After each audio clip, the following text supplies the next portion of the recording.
Hello guys, സുഖമോ ദേവി latest promo വിശേഷങ്ങളിലേക്ക് എല്ലാ കുട്ടികാർക്കും സ്വാഗതം. അങ്ങനെ നമ്മുടെ ദേവിക ആ ഒരു അരുന്ധതിയുടെ മകനെ ശുശ്രൂഷിക്കാൻ ഒരുങ്ങുന്ന ഒരു നിമിഷങ്ങളാണ് കൂട്ടുകാരെ നമുക്ക് കാണുവാൻ സാധിക്കുന്നത്. നമ്മുടെ അരുന്ധതിയുടെ മകൻ മരുന്ന് കൊടുക്കാൻ വേണ്ടി നമ്മുടെ അരുന്ധതി ചെല്ലുമ്പോൾ ലീന എന്ന് പറയുന്നുണ്ട്. അപ്പം അരുന്ധതി പറയുന്നുണ്ട് അത് മോൻ്റെ ലീനയല്ല, അത് ഇവിടുത്തെ സ്റ്റാഫാണ്, ദേവികയാണ് എന്ന് പറയുന്നുണ്ട്. അപ്പം നമ്മുടെ അരുന്ധതിയുടെ മകൻ ഒരു യാതിക്കും അത് സമ്മതിക്കുന്നില്ല, മരുന്ന് കഴിക്കാനേ സമ്മതിക്കുന്നില്ല കേട്ടോ. ലീനയെ കാണണമെന്നും പറഞ്ഞുകൊണ്ടേ ഇരിക്കുക.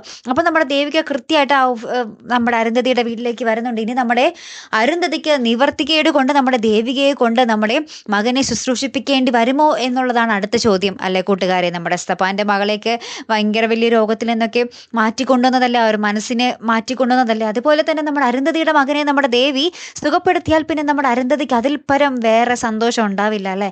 അപ്പുറത്ത് നമ്മുടെ നന്ദൻ ദേവികയോട് പറയുന്നുണ്ട്, നീ എന്തോ എന്നിലൊന്ന് ഒളിക്കുന്നുണ്ട്, നിന്റെ ഒരു കണ്ണൊന്ന് ചലിച്ചാൽ പോലും എനിക്ക് മനസ്സിലാകും നീ എന്തോ ഒരു വലിയ രഹസ്യം ഉള്ളിൽ കൊണ്ട് നടക്കുന്നുണ്ട്, എന്താ ദേവി പറയൂ എന്ന് പറയുകയാണ്. അങ്ങനെ നമ്മുടെ ദേവിക പറയണോ വേണ്ടോ, തൻ്റെ താലിയിൽ തൊട്ടാണ് സത്യം ചെയ്തിരിക്കുന്നത് അല്ലേ. അപ്പോൾ പറയാനും പറ്റാത്തൊരവസ്ഥയിൽ നിൽക്കുന്ന ഒരു ഭയങ്കരമായിട്ടുള്ളൊരു നിമിഷങ്ങളല്ല കേട്ടോ നമുക്ക് കാണുവാൻ സാധിക്കുന്നതേ. കാത്തിരുന്ന് തന്നെ കാണാം. അപ്പോൾ അടുത്തൊരു വീഡിയോയുമായി വരുന്നത് വരയ്ക്കും ഗുഡ് ബൈ.